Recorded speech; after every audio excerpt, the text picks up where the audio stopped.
Before we begin, a quick and important disclaimer. This video is for educational and entertainment purposes only. The information provided regarding historical legal trends, financial conditions, and domestic relations during the Great Depression does not constitute modern legal, financial, or professional advice. Marriage laws, divorce statutes, and economic conditions have changed significantly since the 1930s. Viewers are strongly encouraged to conduct their own due diligence and consult with licensed professionals in their specific jurisdiction before making any decisions related to their personal legal or financial matters. 1932, at the absolute nadir of the Great Depression, the United States witnessed a phenomenon that defies modern logic. While the national unemployment rate soared to 25% and families were being evicted from their homes by the thousands, the official divorce rate did something unexpected. It plummeted. On the surface, it looked like the ultimate testament to American resilience, millions of couples supposedly huddling together for warmth and support in the face of economic Armageddon. But the reality was far darker and much more complex. Men across the country were trapped in a psychological and legal vice. They were not staying married because of a renewed sense of love. They were staying because they were literally too broke to leave. In the 1930s, liberty had a price tag that most American men simply could not afford. This period gave birth to what historians now call the Great Abandonment, a time when the legal system became a playground for the wealthy, while the common man was forced into a life of nomadic desertion. Today, we are conducting a deep dive masterclass into the reality of divorce for men during the Great Depression. We will examine the potential outcomes of the Reno loophole, the rise of the poor man's divorce, and how the collapse of the breadwinner identity redefined masculinity for a century. If you have ever felt that economic pressure is the silent third party in your relationship, this historical analysis will provide the perspective you need to understand how financial volatility shapes human destiny. To understand the stakes, we have to look at the sheer cost of legal dissolution in an era before no-fault divorce. In the early 1930s, the American legal system operated almost entirely on a fault-based framework. You could not simply walk into a courthouse and declare that you and your spouse had grown apart. You had to prove a specific, often scandalous legal reason. Depending on the state, this usually meant proving adultery, extreme physical cruelty, or willful desertion. For a man in a crumbling marriage, this meant hiring private investigators, paying for multiple court appearances, and navigating a gauntlet of social shame. In a state like New York, adultery was the only ground for divorce until well after the Depression. This created a cottage industry of staged infidelities where men would hire professional actors to be photographed in hotel rooms just to satisfy a judge's requirement for evidence. The cost of such a charade, including lawyer fees and court costs, could easily exceed $100, a sum that, in 1933, represented several months of wages for those lucky enough to still have a job. When we look at historical trends, we see a clear divide. The divorce rate for the upper class remained relatively stable, while the rate for the working class vanished. The law effectively put a paywall on freedom. This created a massive open loop in the American social fabric. If you were a man who could no longer provide for your family, and your marriage had turned into a theater of resentment, what did you do? You couldn't afford the lawyer, and you couldn't afford the alimony that a judge would surely mandate. This led to the rise of the migratory divorce. Case studies from this era frequently highlight Reno, Nevada. While the rest of the country maintained strict, months-long or years-long residency requirements for divorce, Nevada saw a business opportunity. They slashed their residency requirement to just 6 weeks. This turned Reno into the divorce capital of the world.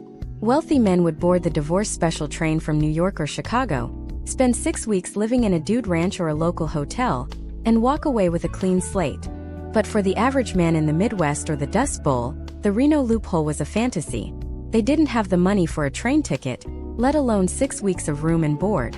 This disparity created a pressure cooker environment. The historical data suggests that while formal divorces dropped by nearly 25% between 1929 and 1933, the rate of informal separations, where the husband simply walked out the door and never returned, skyrocketed. This became known as the poor man's divorce. The psychological toll of this era cannot be overstated. In the 1930s, a man's identity was inextricably linked to his role as the sole breadwinner. When the banks collapsed and the factories shuttered, that identity evaporated. For many men, the inability to provide was a source of such profound shame that it manifested as domestic volatility. We see historical trends of increased domestic tension, as families were forced to move in with in-laws or take in boarders to survive. Imagine the strain of living in a 4-room apartment with your wife, your children, and your spouse's parents, all while you are unable to find even a day's worth of manual labor. The legal system offered no relief for this domestic pressure. Instead, it demanded that the man continue to be the financial anchor, even when he was sinking. If a man did manage to secure a legal divorce, he was often hit with alimony payments that were impossible to satisfy. Failure to pay alimony in the 1930s often resulted in jail time, creating a cycle where a man was punished for his poverty. This masterclass is designed to solve a specific problem for you today: understanding the link between economic stability and domestic autonomy. By analyzing the potential outcomes of these historical crises, we can see how the modern legal and financial landscape was forged. We will look at how the government eventually stepped in to create social safety nets like the Social Security Act of 1935, partly as a response to the millions of deserted women and children left behind by men who felt they had no other choice but to vanish. We will also explore how the concept of alimony evolved from a punitive measure to a more structured financial obligation, and how the shift from fault-based to no-fault divorce was a direct result of the lessons learned during the Depression. As we move through this series, we will break down the specific strategies men used to protect what little they had left. We will look at the underground economies that developed in Hoovervilles and how men navigated the social stigma of being a divorcee in a time when the church and the state were both heavily incentivized to keep families together. We will examine the data on how marriage age shifted during this decade, and how the fear of a costly divorce led to a generation of men who delayed marriage until they felt financially invincible. A trend that has eerie parallels to the modern day. We aren't just looking at the past for the sake of trivia. We are looking at it to understand the mechanics of survival. The Great Depression was a trial by fire for the American male's role in the family. It revealed that when the economy breaks, the legal system often becomes a barrier rather than a bridge. By the end of this 10-part series, you will have a comprehensive understanding of how to interpret economic signals in your own life, and how the history of the 1930s serves as a blueprint for navigating modern uncertainty. We will provide detailed breakdowns of state-specific laws of the era, the financial impact of the 1929 crash on marital assets, and the long-term demographic shifts that resulted from a decade of forced domesticity. This is not about giving instructions. It is about providing a historical lens through which you can view the intersection of money, law, and the human heart. Stay with us as we peel back the layers of the Great Abandonment and reveal the true price of a signature in 1930s America. To understand the sheer weight of the legal and social constraints on men in the 1930s, we have to look past the dusty photographs of soup lines and look into the actual mechanics of a household under pressure. Imagine a man named Arthur in 1931. Arthur is a mid-level manager at a manufacturing plant in Detroit. He has spent a decade building what the American public considered the ideal life: a brick house with a mortgage, a reliable automobile, and a wife and 2 children who depend entirely on his weekly paycheck. When the plant shuttered its doors in late 1930, Arthur's identity did not just shift, it shattered. In the year 2026, we have digital safety nets, gig economies, and a more fluid understanding of gender roles. But for Arthur, the collapse of his earning power was a moral failure in the eyes of the law and his community. When his marriage began to buckle under the weight of poverty, he discovered that the legal system was not designed to facilitate a clean break for a man in financial ruin. It was designed to maintain the status quo at all costs. In the early 1930s, the potential outcomes for a man seeking to end his marriage were dictated by a system of fault. This is a concept that is difficult for a modern audience to grasp because we live in the era of no-fault divorce. In the Great Depression, if Arthur wanted to leave his marriage, he had to prove that his wife had committed a legal wrong. Conversely, if his wife sought the divorce, she had to prove that Arthur was the villain of the story. Historical trends show that the most common grounds were adultery, desertion, and extreme cruelty. This created a perverse incentive for men to either fabricate scandal or endure years of domestic misery. For a man like Arthur, the financial barrier was the first and most formidable wall. A standard contested divorce could cost between $200 and $500 in 1932.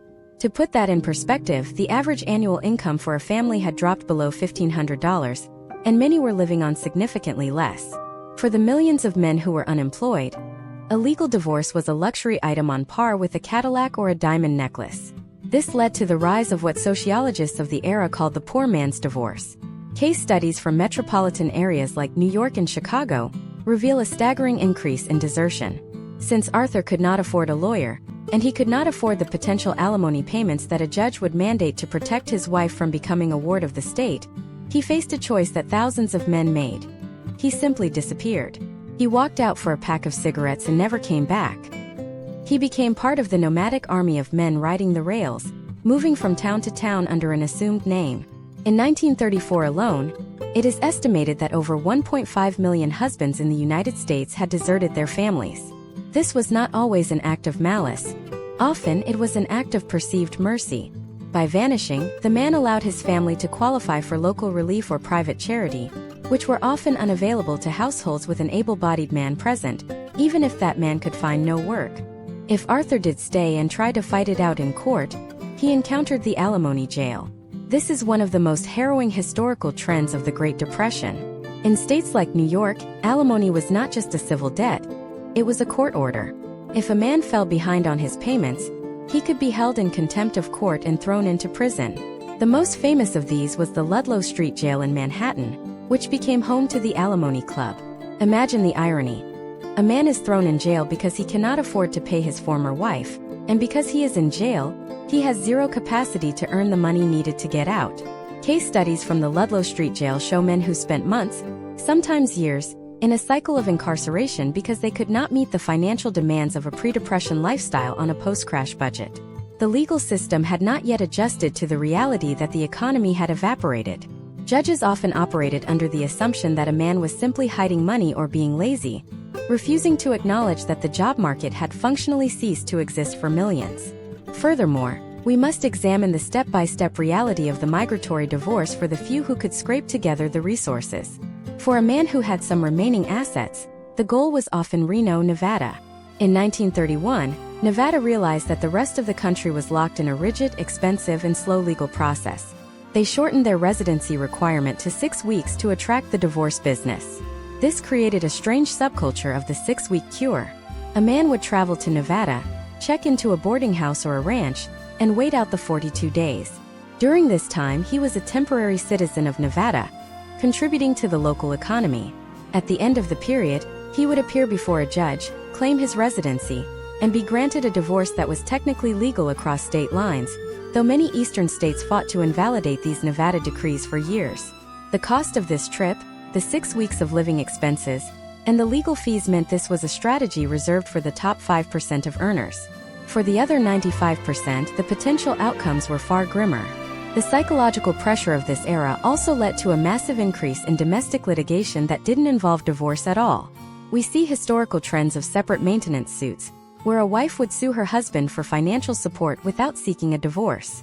This kept the marriage legally intact but forced the man's wages to be garnished, if he had any wages. In the industrial heartland, men often found themselves working for scrip or food vouchers, which the legal system struggled to quantify. If Arthur's wages were garnished, he might find himself taking home so little that he couldn't afford the transportation to get to the job in the first place. This created a feedback loop of poverty that decimated the mental health of an entire generation of American men. As we look at the data, we see that the formal divorce rate only began to climb again as the New Deal took hold and the economy stabilized. It wasn't because people were less happy, it was because they finally had the $25 needed for a filing fee. This reveals a fundamental truth about the American experience during the Great Depression. The law followed the money. When the money disappeared, the law became a trap. For men like Arthur, the Great Depression was not just a financial struggle. It was a decade of being legally shackled to a life that no longer existed. But what happened when these men tried to start over? What were the consequences for the men who successfully deserted their families and moved to the other side of the country? And how did the introduction of the first social safety nets change the leverage men had in the courtroom? In the next part, we are going to dive into the secret world of the Great Abandonment. We will look at the private investigators hired by the state to hunt down runaway husbands, the rise of the first national database for missing persons, and the surprising way that the 1935 Social Security Act fundamentally changed the divorce landscape for men forever. If you think the struggle ended at the courthouse door, you haven't seen the whole picture yet. We are just getting started with this masterclass on the most volatile decade in American marital history. The act of vanishing in 1934 was a precise, albeit desperate, logistical operation. To understand why millions of men chose the great abandonment over the legal system, you have to understand the sheer invisibility available to a man in the pre-digital United States. In the year 2026, your life is an endless stream of data points, GPS pings, credit card transactions, and biometric scans. In 1934, a man named Edward could step off a curb in Chicago, walk to the nearest rail yard, and effectively cease to exist. Historical trends show that for the working-class man, this was the only viable alternative to a legal system that demanded money he didn't have and a social structure that branded him a failure for being unemployed. Imagine if you were Edward. You are 34 years old, and for 3 years, you have watched your wife's eyes grow colder every time you come home without a lead on a job. The legal divorce, as we established, is a 4-month salary hurdle you cannot clear. If you stay, you are a ghost in your own home, an able-bodied man who cannot provide, which in many jurisdictions actually disqualified your family from receiving certain types of local relief. So you pack a small bag, leave a note or perhaps nothing at all, and you hop a westward-bound freight train. Within 72 hours, you are in a different time zone using a different name and looking for work in an orange grove or a shipyard. This was the step-by-step reality of the poor man's divorce. However, the state was not going to let Edward go that easily. By the mid-1930s, the economic burden of these abandoned families was threatening to bankrupt municipal governments. This led to the rise of the National Desertion Bureau, a specialized agency that functioned like a private intelligence service for abandoned wives. They utilized what was, at the time, cutting-edge technology, the newspaper and the radio. Case studies from this bureau reveal a fascinating, if predatory, methodology. They would publish photos of missing husbands in ethnic and local newspapers across the country under the header, "Do you know this man?" They also collaborated with radio programs that would read off descriptions of missing fathers to millions of listeners. For a man trying to start over, the potential outcomes were a constant state of low-level paranoia. One recognizable scar or a familiar gait could lead to a tap on the shoulder from a local sheriff.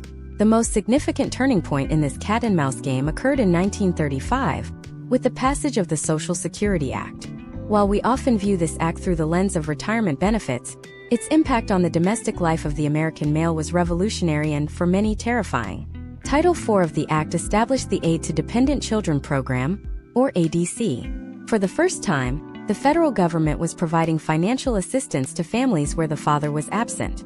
But there was a catch that functioned as a legal trap for men. To qualify for federal funding, states were incentivized to prove that the father was truly missing and not just living around the corner, and more importantly, they were required to make efforts to locate the father to recoup the costs of that aid. This created the first true national skip tracing infrastructure. When the Social Security Board began issuing numbers in late 1936, they inadvertently created the first centralized database that could track a man's movement through his employment records. If Edward, now living as John Smith in Los Angeles, applied for a Social Security card to get a job at a factory, the bureaucratic machinery began to churn.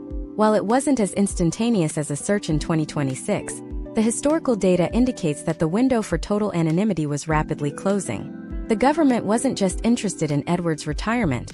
They were interested in his ability to pay back the relief money the state was giving to the family he left in Chicago. The step-by-step details of being caught were often devastating. A man who had built a new life, perhaps even started a second family, a practice that was shockingly common, would suddenly find himself served with a summons for years of back support and separate maintenance. In the legal climate of the mid-Depression, there was little sympathy for the man who had run. Judges often viewed desertion as a form of criminal negligence. Case studies from the late 1930s show men being extradited across state lines to face charges of non-support. This was a massive shift in historical trends. The local problem of a broken marriage had become a federal interest. Let's look at the data on these second families. Because legal divorce was so inaccessible, many men practiced what historians call informal bigamy. They would move to a new state, tell their new community they were a widower, and marry again. This was a high-stakes gamble. If the first wife ever tracked him down, the second marriage was legally void. The children of that second marriage were considered illegitimate under the law of the time, and the man faced actual prison time for bigamy. The psychological weight of this secret was a defining characteristic of the Depression-era male experience. You weren't just running from a marriage, you were running from a legal identity that could be weaponized against you at any moment. To maximize the depth of this analysis, we have to consider the role of the transient camps. The Federal Transient Service established hundreds of these camps across the United States to house the millions of men who were on the move. These camps were effectively a purgatory for the abandoned.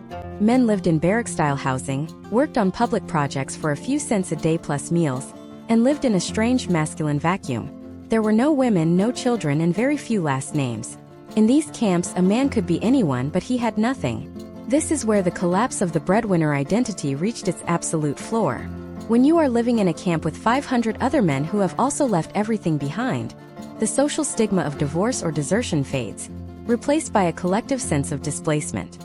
But there is another layer to this story that few people talk about. What happened to the men who stayed and were forced into a legal divorce they didn't want?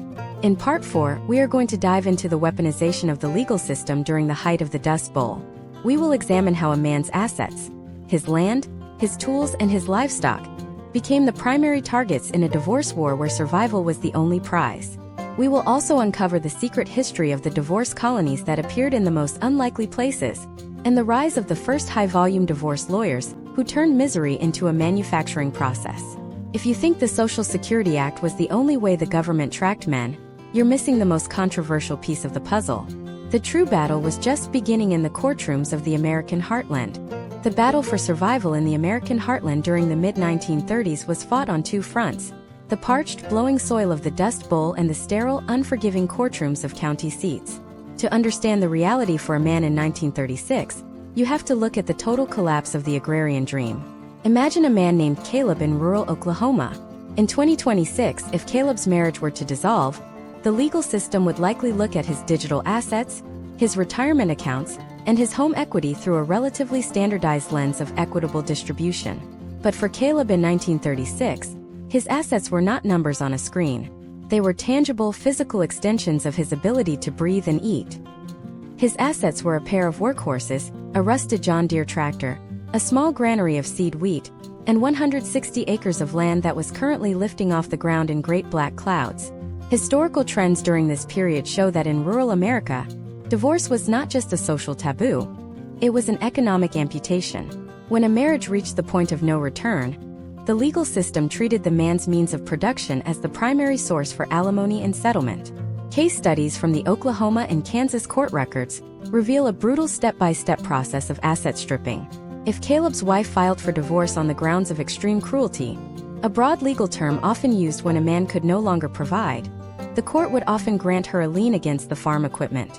In a world where cash was non-existent, the judge would order the sale of the very tools Caleb needed to plant the next season's crop. This created a potential outcome where the man was legally divorced but physically incapacitated from ever earning a living again. It was a cycle of forced insolvency. The tractor wasn't just a machine, it was his future, and the legal system was prepared to auction it off to pay for a legal decree.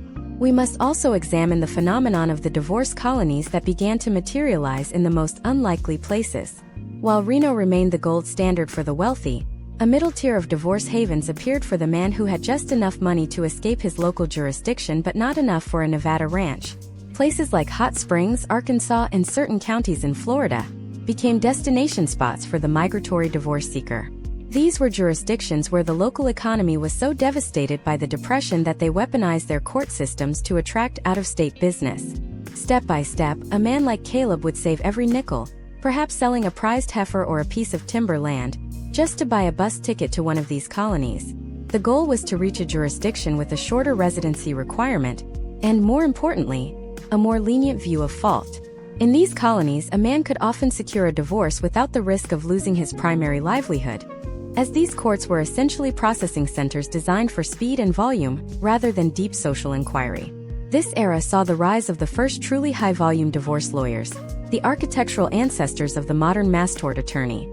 These lawyers operated out of storefronts and small offices near the courthouses in these colonies. They understood that the Great Depression had created a massive, untapped market of men who were desperate for a legal exit, but were being choked by the high fees of traditional firms. These volume lawyers turned misery into a manufacturing process. For a flat fee, sometimes as low as $15 or $20, they would handle the filing, the service of process, and the court appearance. They had standardized forms where they would simply check a box for the grounds of divorce. Historical trends indicate that these lawyers were often the only ones who knew how to navigate the complex web of cross-state legalities that governed whether a divorce in Arkansas would be recognized in a man's home state of Illinois or Missouri. The potential outcomes for a man who didn't use these services were often catastrophic. Imagine if Caleb tried to handle his divorce in his home county. He would be facing a judge who likely knew his father, a jury of his peers who viewed him as a failure for not keeping his family together during the crisis, and a local legal culture that prioritized the woman's immediate survival over the man's long-term economic viability. Case studies from rural Missouri show that judges would frequently award the wife the family's remaining livestock, leaving the man with the land but no way to work it. Without horses to pull the plow or cows to provide milk, the man was essentially a tenant on his own property. This led to a massive spike in farm foreclosures that were directly tied to domestic litigation. The bank didn't care about the divorce. They only cared that the payments had stopped because the assets had been liquidated in a settlement. To provide even deeper value, we have to look at the psychological warfare that occurred within these rural legal battles. Because the law required fault, the courtroom became a theater of character assassination. A man wasn't just losing his property. He was losing his reputation in a community where reputation was his only remaining currency. Lawyers would coach wives to testify about the man's drinking habits, his temper, or his supposed laziness, even if the reality was that he was simply broken by the economic climate. In response, men would often countersue, leading to a race to the bottom that destroyed any remaining social capital the family had. This is a far cry from the mediated, often clinical divorces of 2026. In the 1930s, a divorce trial in a small town was the primary source of local entertainment, with the details of the man's failures broadcast to every neighbor and creditor in the county. The historical data also points to a hidden demographic: the men who were legally divorced but remained on the farm because they had nowhere else to go. We see case studies of divorced couples living in the same house, separated by a makeshift curtain or living in different outbuildings, because the legal system had divided the property in a way that made it impossible for either to leave. The man owned the land, but the woman owned the house and the equipment. They were locked in a stalemate of mutual resentment, held together by the gravity of the Great Depression. This was the dark side of the survivalist mindset. The law had granted them a divorce, but the economy had denied them a separation. This brings us to one of the most controversial and least understood aspects of the era: the role of the private morality police. As the 1930s progressed and the state became more involved in the financial support of abandoned families, a new kind of investigator emerged. These weren't just the private detectives hired by wealthy socialites. These were state-funded agents tasked with uncovering the secret lives of divorced or separated men. If you were a man who had successfully navigated the legal system or simply walked away, you were now a target of a government that wanted its money back. But how did these agents find men who didn't want to be found? And what happened when they discovered that the man they were hunting was living a completely different life under a different name? In Part 5, we are going to expose the secret files of the 1930s skip tracers. We will look at the primitive but effective methods of the morality police, the rise of the first national fingerprint registry for non-criminal matters, and the shocking story of the man who was sued for alimony by 3 different women in 3 different states at the same time. The legal trap was getting smaller, and the ways to escape it were becoming more dangerous. By 1937, the game of hide-and-seek between the American male and the state had entered a lethal new phase. The primitive surveillance state of the Great Depression was not powered by algorithms or satellite tracking like the systems we see in the year 2026. Instead, it was powered by a desperate need for the government to recoup the millions of dollars being poured into the Aid to Dependent Children program. Every dollar the state gave to a deserted family was a dollar the state wanted to claw back from the man who had vanished. To understand the gravity of this, imagine a man named Henry. Henry was a skilled carpenter from Ohio who had walked away from his marriage in 1932, after the local construction industry evaporated. By 1937, he was living in Seattle, working under the name Henry Miller, and had quietly started a second family. He thought the 5 years and 2,000 miles between him and his past were a sufficient shield. He was wrong. The potential outcomes for a man like Henry were increasingly dictated by a new breed of investigator, the alimony snoop. These were not just private eyes hired by wealthy socialites. They were often state agents or private bounty hunters who specialized in domestic skip tracing. The step-by-step methodology they used to track men across state lines was remarkably effective despite the lack of digital records. First, they utilized the general delivery system of the United States Post Office. Men on the move frequently used general delivery to receive mail without a fixed address. Skip tracers would bribe or coerce postal clerks to notify them when a specific individual picked up a letter. Second, they tracked men through professional networks. If Henry was a carpenter in Ohio, he was likely to be a carpenter in Seattle. Investigators would scour union rolls, licensing boards, and trade publications. Even in the height of the Depression, the trail of a man's craft was often the breadcrumbs that led to his front door. Historical trends show that the most effective tool in the state's arsenal was the burgeoning Social Security system. When Henry applied for his Social Security card in 1936 to work at the Seattle shipyards, he inadvertently signed his own legal warrant. While the Social Security Board initially claimed that their records were confidential, the pressure from state relief agencies was immense. Case studies from this era reveal a clandestine data-sharing network where names and locations were traded between federal and state authorities.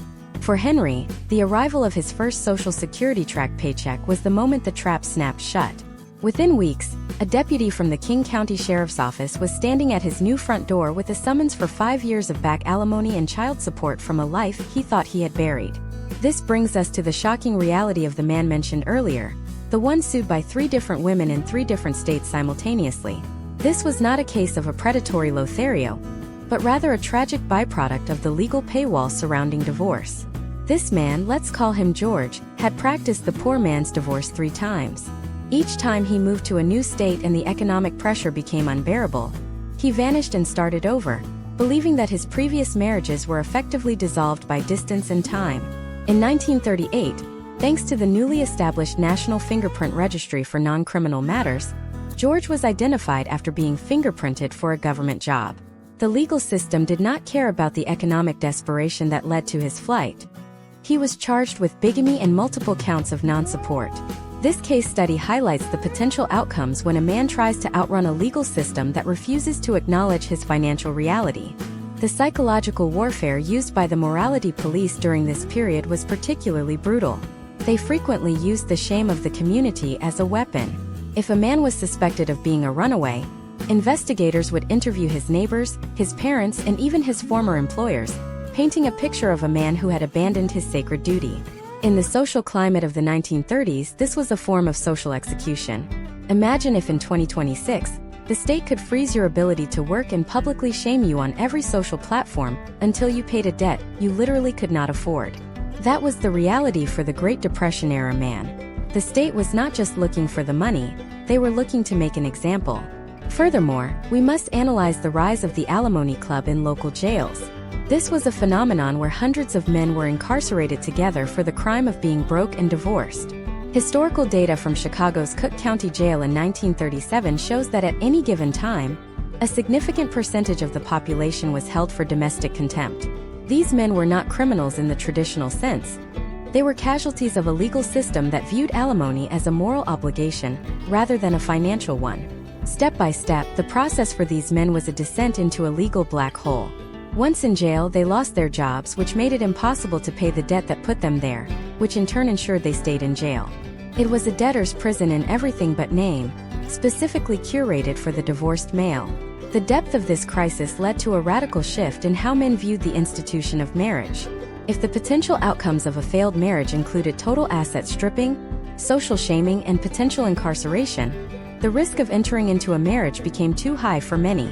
Historical trends indicate that marriage rates in the late 1930s did not recover as quickly as the rest of the economy. A generation of men had been traumatized by the sight of their fathers and brothers being hunted like fugitives for the crime of poverty. This created a demographic ripple effect that would last for decades, as men began to demand legal protections and a more equitable way to dissolve a union without being destroyed in the process. But what about the men who didn't run? What about the ones who stayed and fought the system from the inside? In the industrial centers of the North, a new movement was forming.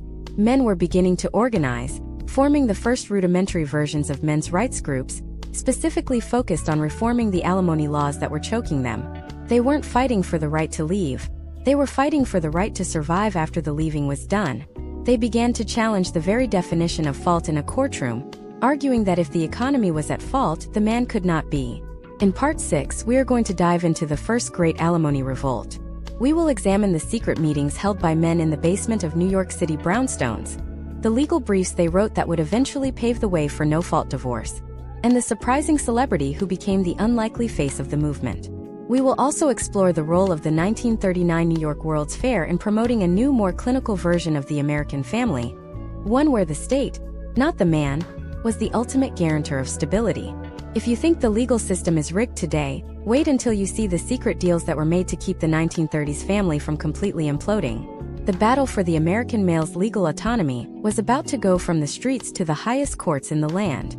The year is 1938, and while the headlines in the year 2026 might focus on the volatility of digital assets or the shifting landscape of remote work, the men of the late Great Depression were focused on a much more visceral form of survival: the right to exist without a legal noose around their necks. In a small, dimly lit basement in Greenwich Village, a group of men gathered in secret. They were not plotting a political coup or a labor strike. They were members of the newly formed Alimony Reform League. Among them was Frank, a former chief architect who had designed skyscrapers in the Roaring '20s, but was now scraping by as a part-time draftsman. Frank's story is a quintessential case study of the legal trap.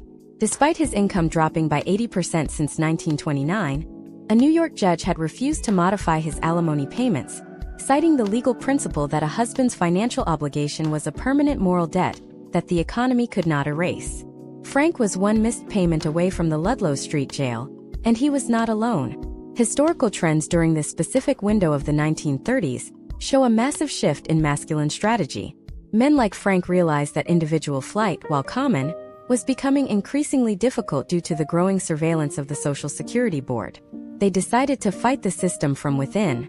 The Alimony Reform League, led by figures like Maurice Eisner, began to treat divorce for men not as a personal failure, but as a systemic human rights issue.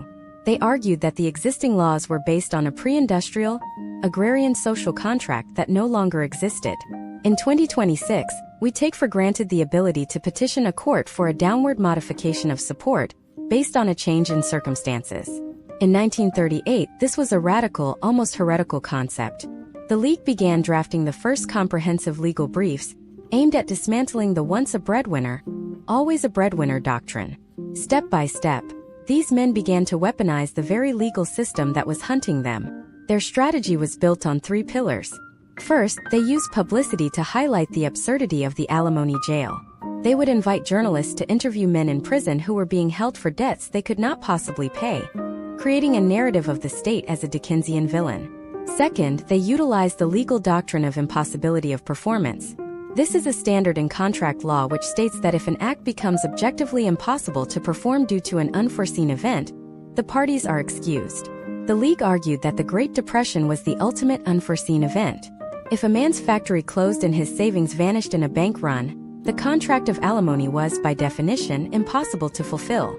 Third, they began a massive lobbying effort aimed at state legislatures, particularly in New York and Illinois, to pass what they called the anti-alimony bill.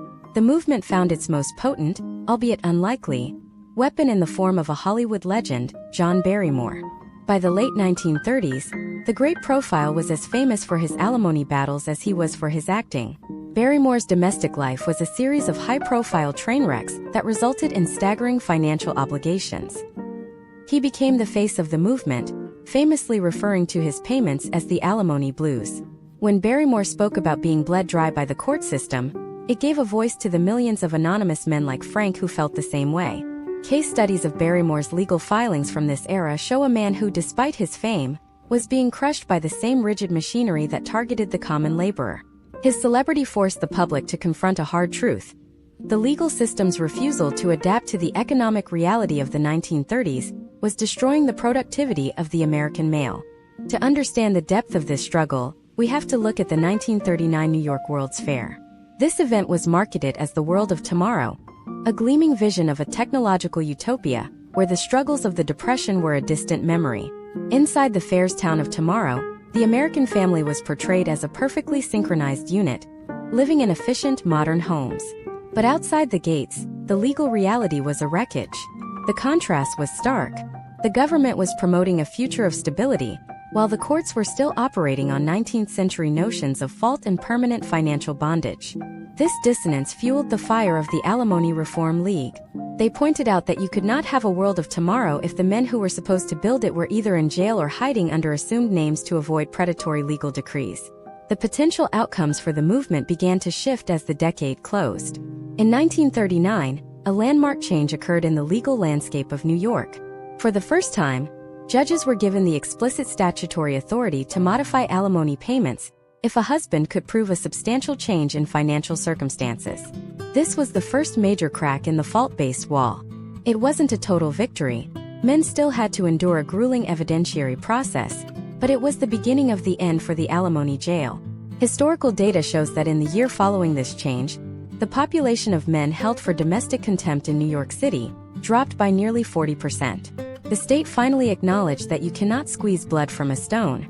This shift was also driven by a changing view of the state's role. With the success of the New Deal, the idea that the individual man was the sole guarantor of his family's survival began to erode. The state was now providing unemployment insurance, work relief through the WPA, and direct aid to children. This effectively broke the monopoly of the father as the provider. If the state was willing to step in when a man was unemployed, the legal system had less of a reason to treat a divorced man like a fugitive. This transition from a private family obligation to a public social safety net was the most significant structural change for men in the 20th century. It allowed for the eventual rise of no-fault divorce, as the stakes of a failed marriage were no longer perceived as total social and financial annihilation for the woman. However, as the legal pressure eased, a new and more insidious form of control was taking shape. The government had realized that while it could no longer throw every broke man in jail, it could use the burgeoning tax system and the national identification of the Social Security number to keep a permanent tab on a man's productivity. The battle was no longer about whether you could leave. It was about how much the state would take from your future earnings before you even saw your paycheck. As we transition into Part 7, we are going to explore the birth of the garnished paycheck. We will look at the secret collaboration between the Internal Revenue Service and the domestic courts, the rise of the first professional debt collection agencies specializing in family law, and the chilling story of the 1940 census, and how it was secretly used to map the locations of millions of missing men. You might think the end of the Depression meant the end of the hunt, but the state was just refining its tools. The modern system of financial tracking was born in the shadows of the 1940 mobilization, and it was designed with the divorced man specifically in mind. If you want to know how the government turned your salary into a programmable asset, you cannot miss the next chapter of this masterclass. As we move into 1940, the American landscape was undergoing a transformation so profound that it made the chaotic migrations of the early 1930s look like a disorganized rehearsal. For the man who had spent the last decade navigating the legal minefields of the Great Depression, the year 1940 represented the arrival of a new, high-precision tracking machine. This machine was not built of gears and steam, but of ink, paper, and a burgeoning federal bureaucracy that was about to turn the human life into a series of interconnected data points. In the year 2026, we are accustomed to the idea that our income is tracked in real time by the Internal Revenue Service, and that child support or alimony can be digitally debited before we even see our balance. But in 1940, this was a terrifying new frontier. The primary tool for this evolution was something seemingly innocuous: the 1940 United States Census. The 1940 census was fundamentally different from any that had come before it. For the first time in American history, the government didn't just want to know who you were and where you lived. They wanted to know exactly how much money you made. Specifically, questions 32 and 33 on the census form asked for the amount of money, wages, or salary received during the year 1939, and whether the person received income of $50 or more from sources other than wages or salary. For a man like James, an auto worker in Ohio who had quietly relocated to a different county to escape a predatory alimony decree from 1934, the census enumerator was not just a government worker. He was a legal scout. Imagine if you were James in April of 1940. You have a new life, a new job at a growing defense plant, and you have finally achieved a semblance of financial stability. Then a census taker knocks on your door. Under the law, you are required to answer. If you disclose your income and your employer, you are placing that information into a federal system that, while technically confidential, was increasingly porous. Historical trends show that during the mobilization for World War II, the silos between different government agencies began to crumble. The Department of Justice and state-level domestic relations courts began to realize that the census records and the newly minted Social Security files were the ultimate map for finding the millions of men who had practiced the Great Abandonment during the height of the Depression. The potential outcomes for James were no longer just a matter of a local sheriff finding him. He was now being tracked by the mechanics of the first true national identification system. But the tracking was only the first step.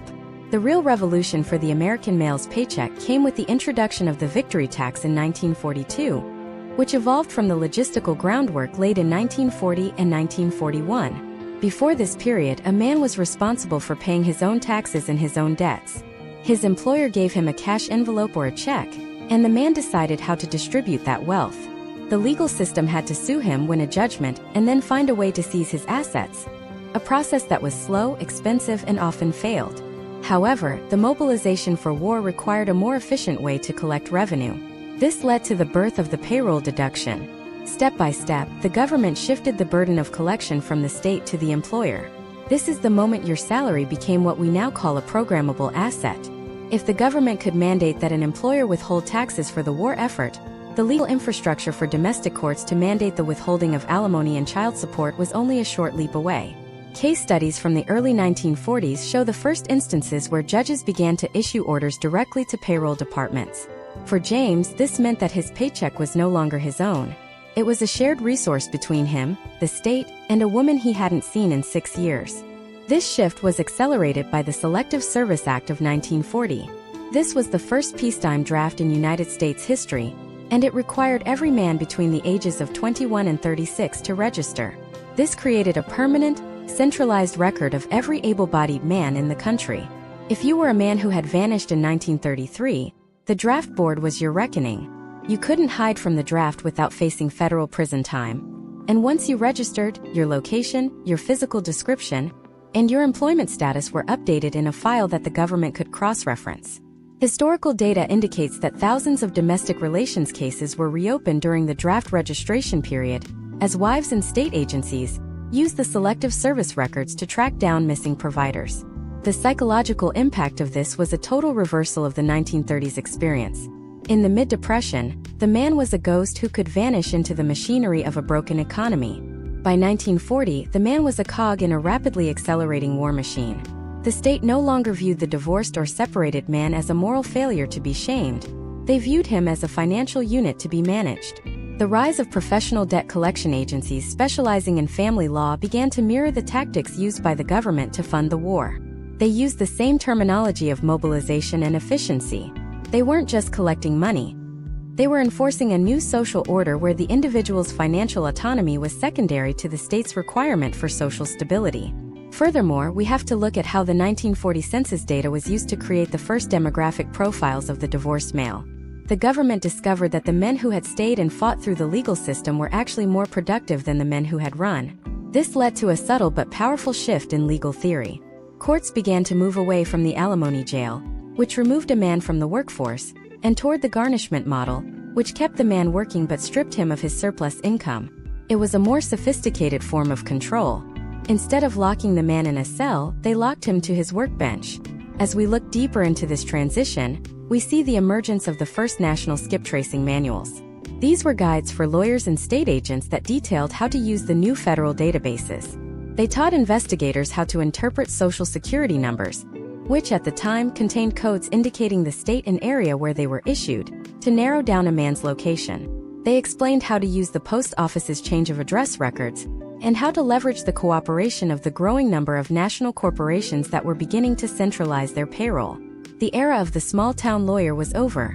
The era of the bureaucratic hunter had begun. Case studies from 1941 show a spike in what were called default judgments of discovery.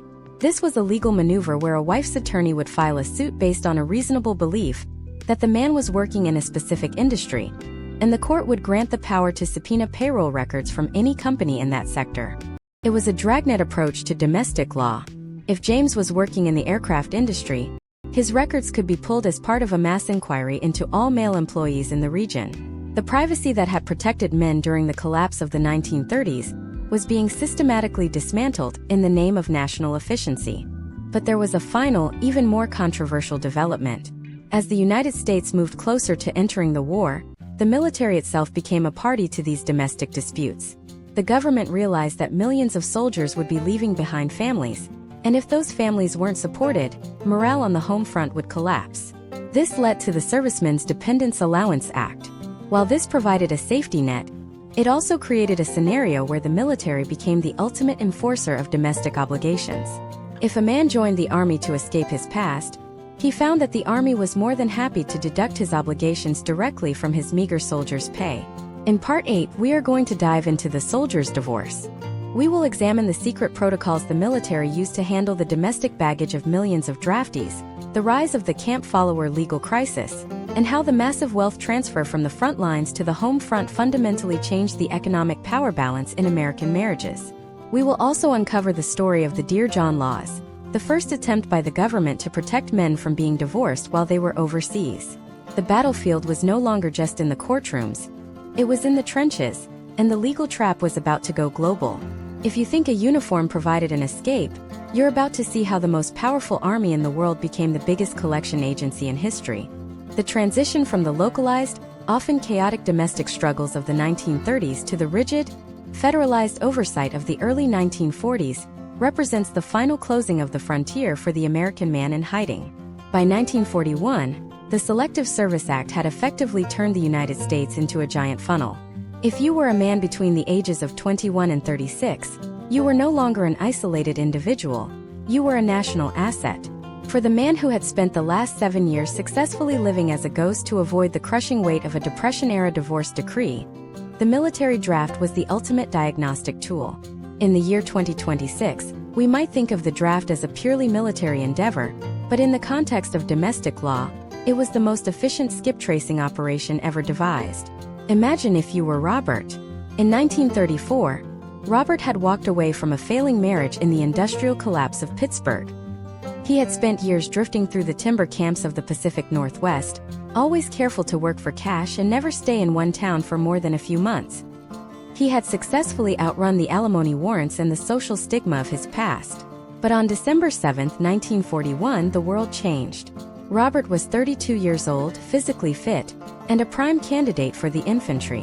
When he registered for the draft, he was required to provide his legal name, his birthplace, and his next of kin.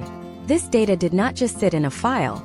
It was cross-referenced by the newly established Office of Dependency Benefits, or ODB.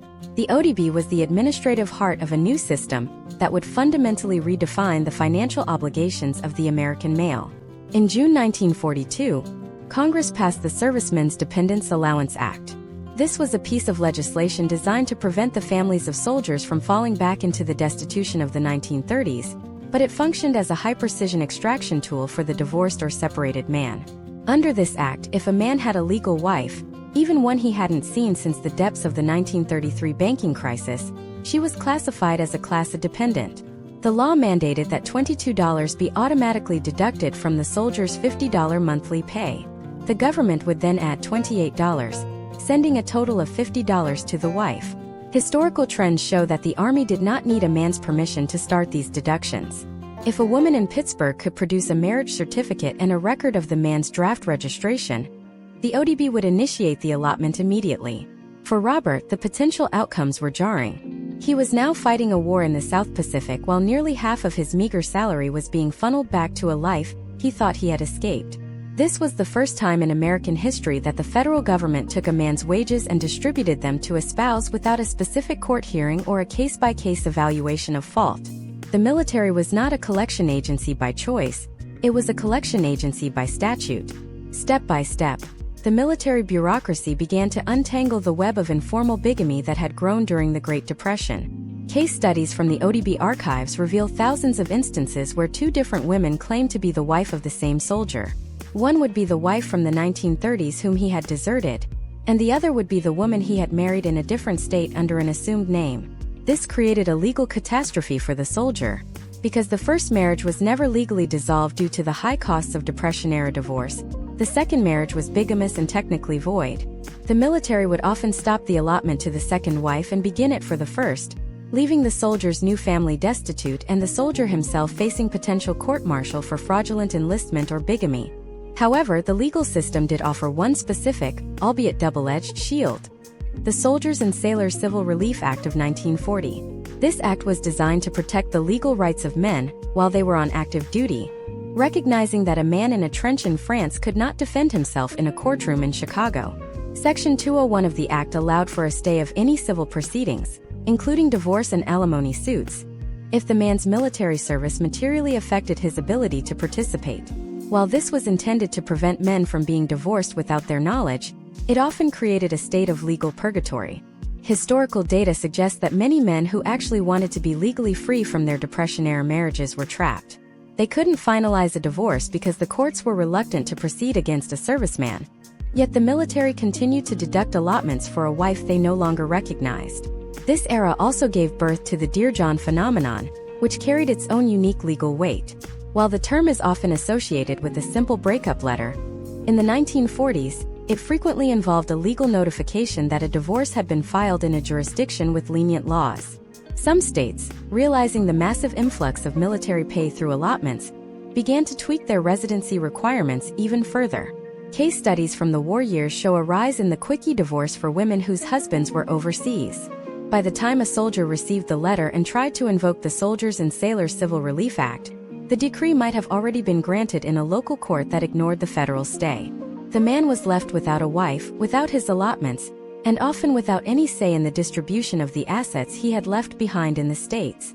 The sheer scale of this wealth transfer was unprecedented. By 1944, the ODB was processing over 7 million allotment checks every month. This was a massive redistribution of capital from the masculine front lines to the feminine home front. It empowered a generation of women who had spent the 1930s in economic dependency, giving them a steady income that was guaranteed by the federal government, regardless of the man's personal wishes. This financial independence of the home front wife would become a primary driver of the record-breaking divorce rates that occurred immediately following the war. Furthermore, we must consider the role of the military chaplain and the legal assistance officer. These were the men tasked with managing the domestic wreckage of the troops. Step by step, they developed manuals on how to handle the depression baggage of the draftees. They were the ones who had to explain to men like Robert that their past had finally caught up with them, and that the U.S. Treasury was now the arbiter of their domestic obligations. This institutionalization of domestic relations changed the perception of divorce for an entire generation. It was no longer a private shame. It was a matter of administrative regulation and military discipline. But as the war drew to a close, a new crisis loomed. Millions of men were preparing to return home to a country they had barely seen in 4 years, only to find that the legal and social landscape had shifted once again. The GI Bill was on the horizon, promising education and housing, but for the divorced man or the man facing a mountain of back support claims, those benefits were often at risk. In Part 9, we are going to dive into the Great Homecoming and the divorce explosion of 1946. We will examine the secret adjustment centers, where men were coached on how to reintegrate into a domestic life that had moved on without them, the rise of the first mass-market legal guides for the returning veteran, and the shocking data on how many men used their GI Bill benefits to fund their legal freedom. The war was over, but the battle for the American male's future was entering its most explosive phase yet. The year 1946 saw the culmination of a 15-year pressure cooker that had been simmering since the stock market crash of 1929. While the year 2026 represents an era of digital reintegration and hybrid lifestyles, 1946 was the year of the Great Reset. For the American man, the end of World War II was not just the end of a global conflict. It was the final reckoning for the domestic instability that began during the Great Depression. To understand the explosive divorce rate of this era, you have to look at the intersection of the returning soldier, the independent home front wife, and the sudden influx of federal capital through the GI Bill. This was the moment when the financial barriers to divorce, which had kept millions of men trapped in the 1930s, finally crumbled. Imagine if you were William. William was 29 years old in 1946. He had married his high school sweetheart in 1934, at the absolute height of the Depression, because they believed that two could live as cheaply as one. For 7 years they struggled through unemployment and meager relief checks, their marriage defined by the shared trauma of poverty. In 1941, William was drafted. He spent 4 years overseas, during which his wife took a job at a munitions plant. When William stepped off the troopship in New York Harbor, He wasn't returning to the dependent, desperate woman he had left in the 1930s. He was returning to a woman who had her own bank account, her own social circle, and a newfound sense of autonomy. The marriage that had been forged in the crucible of the Depression could not survive the prosperity of the post-war boom. Historical trends during 1946 show a staggering spike in domestic dissolution. The divorce rate hit an all-time high of 18.2 per 1,000 married couples, a record that would not be surpassed until the 1970s. This was not a sudden burst of impulsivity. It was a massive backlog. Millions of men like William had wanted to leave their marriages in 1932 or 1938, but as we have explored, they were too broke to pay the lawyers and too fearful of the alimony jail. Now, for the first time in their adult lives, these men had money in their pockets. They had muster-out pay, they had accumulated savings from their military service, and they had access to the Servicemen's Readjustment Act, popularly known as the GI Bill. The potential outcomes for a man using the GI Bill to navigate a divorce were complex and often contradictory. Step by step, the GI Bill provided a legal and financial cushion that allowed men to finally settle their Depression-era domestic baggage. First, many men used the education benefits to move away from their hometowns. By enrolling in a university or a technical school in a different state, they could establish residency in a jurisdiction with more favorable divorce laws. Second, the bill provided a weekly unemployment allowance of $20 for up to 52 weeks, the famous 52 to 20 club. For a man facing a divorce, this guaranteed income was a lifeline. However, the legal system was quick to adapt. Historical data indicates that state courts frequently viewed these GI benefits as garnishable income. A man who thought he was using his readjustment allowance to build a new life often found that a significant portion of that $20 was being diverted to pay back alimony from a decade prior. We must also look at the rise of the adjustment centers. These were psychological and social service hubs established by the Veterans Administration and organizations like the Red Cross to help men reintegrate into domestic life. Case studies from these centers reveal a deep-seated resentment among returning men. They felt that while they were fighting, the legal system back home had allowed their wives to seize control of their limited assets. Many men returned to find that their houses had been sold, their savings accounts emptied, or that default judgments of divorce had been entered against them despite the protections of the Soldiers and Sailors Civil Relief Act. This led to a wave of collateral attacks in the courtroom, where men tried to vacate these wartime judgments. The step-by-step reality of these legal battles was a brutal forensic accounting of the war years, with men and women fighting over every penny of the allotments that had been sent home. The 1946 divorce explosion was also driven by the sheer logistics of the homecoming. The military was discharging men at a rate of over 1 million per month. This created a massive strain on the local court systems. In cities like Los Angeles and Chicago, divorce courts were running double shifts. Historical trends show that the legal requirements for fault began to be applied with a new level of cynicism. Judges, overwhelmed by the volume of cases involving veterans, often accepted the most flimsy evidence of mental cruelty or desertion just to clear the dockets. The high-stakes drama of the 1930s courtroom was replaced by a factory-line approach to dissolution. For a man like William, this meant that the price of freedom had finally dropped. It was no longer about a $100 bribe to a private investigator. It was about a $25 filing fee and a 10-minute hearing. However, the financial impact of the post-war divorce was a different story. The transition from a wartime economy to a peacetime one created a period of high inflation. A man who secured a divorce in 1946 often found that his alimony obligations, calculated based on his military pay or his pre-war wages, were completely out of sync with the new cost of living. This led to the first major wave of cost of living adjustments in family law.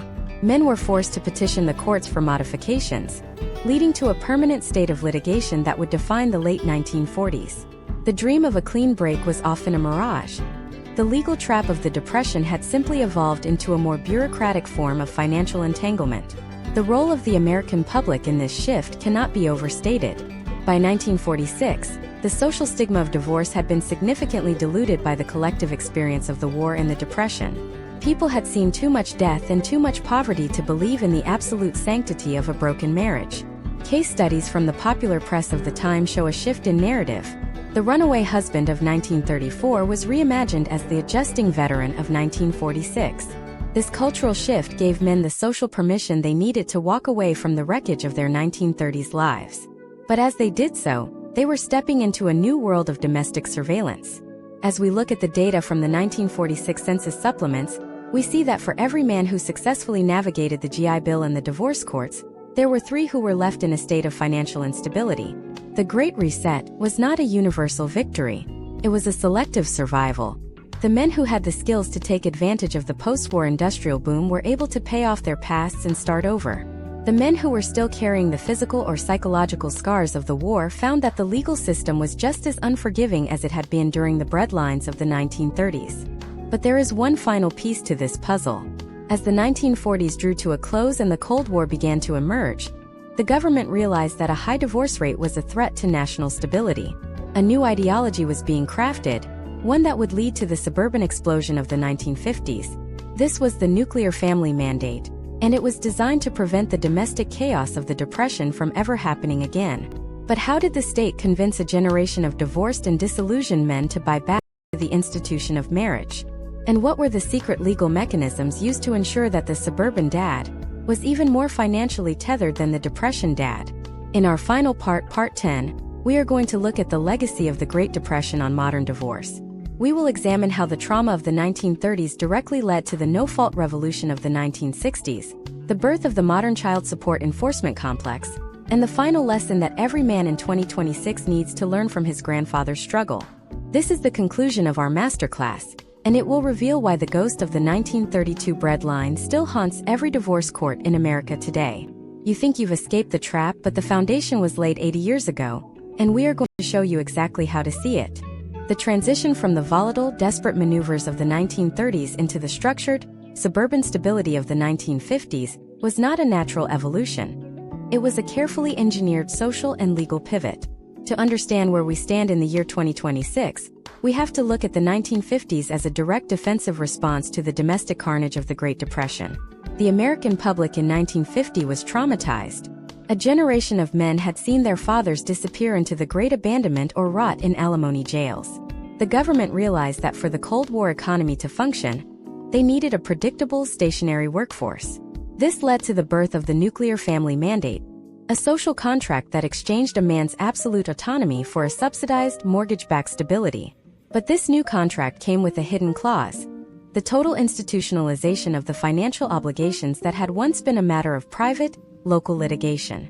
Imagine a man named David in 1952. David is the son of Arthur, whom we discussed in Part 2. David saw his father's identity disintegrate in the breadlines of Detroit.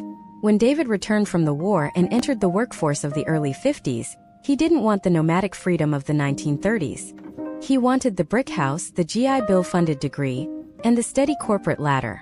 But the potential outcomes for David if he chose to leave his marriage were now governed by a system that had learned from the chaos of the Depression. The state had perfected the tools of tracking. In 2026, we see the final iteration of these tools in automated garnishments and digital credit monitoring. But the blueprint was signed into law during David's era. The 1950 amendments to the Social Security Act began the process of allowing states to share information more freely to track down non-paying fathers. The invisibility that Edward enjoyed in Part 3 was officially dead. Historical trends show that the 1950s were an era of record-high marriage rates and record-low divorce rates. This wasn't because the underlying tensions of the Depression had vanished. It was because the state had made the price of exit even higher by tethering a man's livelihood to his domestic status. In David's world, a divorce didn't just mean a court battle. It meant the loss of his corporate reputation and his standing in the new, tightly knit suburban communities. The legal system still relied on fault, but the social system had become the primary enforcer. Case studies of the 1950s reveal that men who sought divorces were often passed over for promotions or fired outright. As a broken home was seen as a sign of an unstable employee, the breadwinner identity was no longer just a source of pride. It was a mandatory job requirement. However, the pressure cooker of fault-based divorce was reaching its limit. By the late 1960s, the legal charades of the 1930s, the staged adulteries and the migratory Reno trips, had become a national embarrassment. This led to the no-fault revolution, spearheaded by California in 1969. While this is often framed as a victory for personal freedom, it was also an administrative necessity. The state had realized that the fault system was too expensive and too prone to perjury to manage the rising divorce rates of the baby boom generation. By removing the need to prove a specific legal wrong, The state essentially streamlined the dissolution process, turning the courtroom from a theater of morality into an office of accounting. For the American man, this meant that while he could leave more easily, the financial extraction was now automated and indefinite. To provide a deep dive into the modern legacy, we have to look at the Federal Parent Locator Service, established in 1975. This was the final realization of the skip tracing dreams of the 1930s alimony snoops. It gave the government the power to search federal records, including tax and military files, to find any man with an outstanding domestic obligation.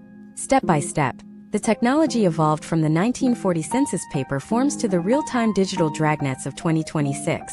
The lesson here is clear.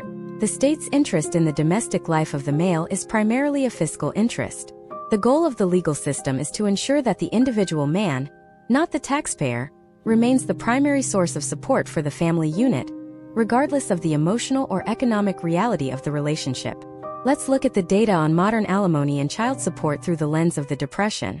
In the 1930s, a man's inability to pay was often met with jail time, the alimony jail. In 2026, we have replaced the physical cell with the digital cell. Potential outcomes for non-payment today include the suspension of professional licenses, the freezing of bank accounts, and the automatic seizure of tax refunds. We have moved from a punitive model to a systemic model. The shame that once drove men to ride the rails has been replaced by a bureaucratic efficiency that makes flight impossible. Case studies from the 2008 and 2020 economic downturns show that the legal system still struggles to adapt to rapid income drops, much as it did in 1932. The ghost of the Ludlow Street Jail lives on in every man who is held in contempt for failing to satisfy a debt on a salary he no longer earns. This masterclass has been about more than just history. It is about the mechanics of leverage. The Great Depression revealed that when the economy collapses, the law becomes a tool of asset preservation for the state. If you are navigating the complexities of domestic law in 2026, you must understand that your financial identity is entirely transparent to the system. You cannot outrun the data points that started with the 1935 Social Security Act and the 1940 census. The strategy for the modern man is not flight, as it was for Edward, or litigation, as it was for Caleb. The strategy is deep financial and legal literacy. Understanding how the state views your income as a programmable asset is the first step in protecting your future. As we conclude this series, we have to ask, what is the final takeaway for the American public? The historical trend suggests that domestic stability is inextricably linked to economic policy. When the middle class is squeezed, the family unit is the first thing to fracture. By looking back at the breadlines and the alimony clubs of the 1930s, we can see the warnings for our own era. We can see that the legal traps are not new, they are just more refined. The man of 1932 fought with his feet, running toward a new horizon. The man of 2026 must fight with his mind, understanding the architecture of the system before the trap is even set. But while the story of the 1930s divorce for men seems to end with the post-war boom, a new and even more complex chapter was beginning. As the 1960s approached, a new demographic was entering the workforce, and the definition of a spouse was about to be challenged in ways that the judges of the Depression could never have imagined. What happened when the breadwinner identity was no longer exclusive to the male? How did the legal system adapt when the hunter became the hunted in a whole new way? In our next deep dive series, we will transition from the era of the Great Abandonment to the era of the Radical Realignment. We will explore the secret history of the 1970s divorce wars, the rise of the first domestic litigation firms that turned the courtroom into a boardroom, and the shocking ways that the digital revolution of the 1980s turned your personal life into a permanent record. If you thought the 1930s were volatile, you aren't prepared for the cultural explosion that redefined the American male for the 21st century. Stay tuned, because the history of the present is more connected to the past than you ever realized.